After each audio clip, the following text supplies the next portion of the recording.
Okay, beautiful, good people. We are now going to do the last part of Newton's laws for the. We are gonna do Newton's second law.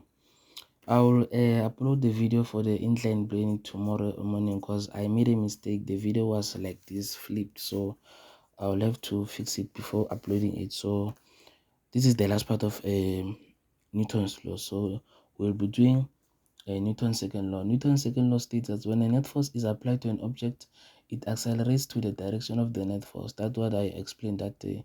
Then acceleration is directly proportional to the net force and inversely proportional to the mass of the object. So what we know right now, we have to note the equation for the second law. F net is equal to mass times acceleration. F net is the sum of all forces acting upon that certain block. That's what you have to know.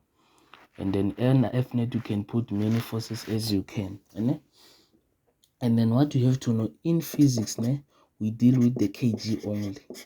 If they give you that their mass is 1000 grams, you have to convert it and say 1 kg.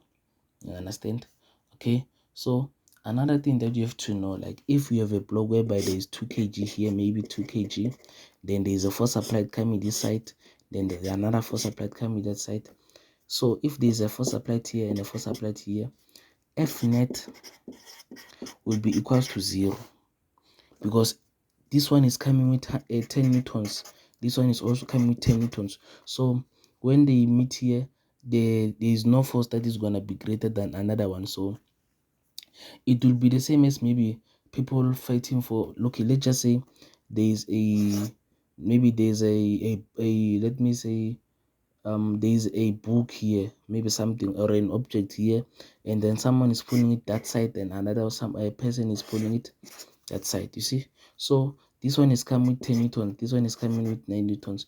So this one will be this is a greater force, so this one will be able to take the object. But if maybe it is like 10 newtons this side and 10 newtons on this side, so it is balanced, you see. So F net is gonna be equals to 0. But if it was 10 and 9, F net was gonna be equals to 10. So you must know the difference, né? So you must be careful there. And then what you have to know again, you have to know that let me tell you something. You have to know that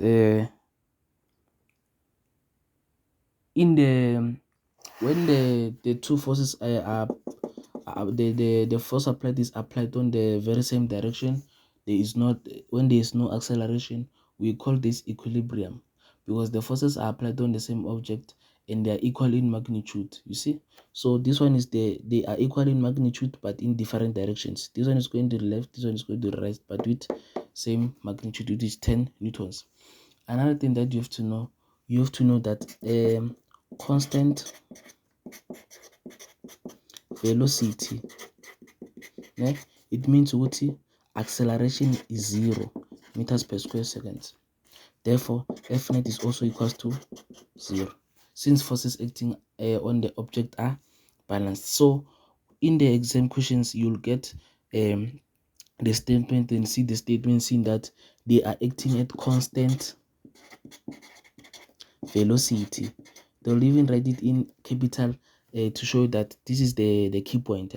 They can say constant velocity or constant speed. Therefore these two things, they mean what acceleration is 0. So when under F net, you're just gonna say F net is equals to 0. I hope you understood me on that part. Okay, so now let's check an example here, and a easy example. So they are saying determine the acceleration that results when a 12 newtons is applied on the 3 kg block. Okay, so we are gonna say F net is equals to ma. The funny part about this one, even if you don't know how to find if you maybe forgot some steps, this one has a mark, this one is always having a mark, you will also always get 1 mark. Okay, so under F net I have my force applied only, which is 12 newtons. So I'm just gonna say F applied equals to, what is my mass, 3 times acceleration, so which is 3a then my force applied is 12 newtons. Then I divide both sides by 3. Then my acceleration is what? 4 meters per square seconds. You see, that's how you get it. But if there was a frictional force, you're gonna say F applied minus friction, then you'll get your acceleration just like that. But if they said it is at a constant speed, you're just gonna say F in equals to 0, then my force applied was gonna be 12. You see, so let me check another one. Here's the longer question. I shortened it, so it's saying a man applies a horizontal force of 150 newtons in, or do you say a horizontal force, which means he is on a horizontal surface of 150 newtons in order to move an 80 kg cardboard across a carpet. The frictional force of 30 newtons is present between the carpet and the cardboard. You see, they said the frictional force, they didn't specify which frictional force they're talking about. You see, so now before everything, I will do my free body diagram. This one is the one that will guide me to do everything. So I have my normal force. Okay, let me check it. I will do it here. I have my normal force and my weight, and then they're saying it is force applied, which is 150 newtons. F applied, and there is a frictional force there, which is 30 newtons, which is the frictional force. It is opposing motion. So let's start. I'll do what I'll say F net. Ne? I'll say F net, it is equals to ma. Ne? So this one, what I will now use, ne? Since they said on a horizontal surface, I will use the two forces since they are moving from left to right. Horizontal means from the left to right. So under F net, I'm gonna say my force applied minus my frictional force is equals to 80 times A. 80A. The reason that I'm saying force applied is positive, it is because this is the same as the Cartesian plane. Positive, positive, negative, and negative. So this force applied is positive and this frictional force is negative, you see. So that's how it must be. So what is my force applied? 150 minus the 80, which is 120, is equals to 80A.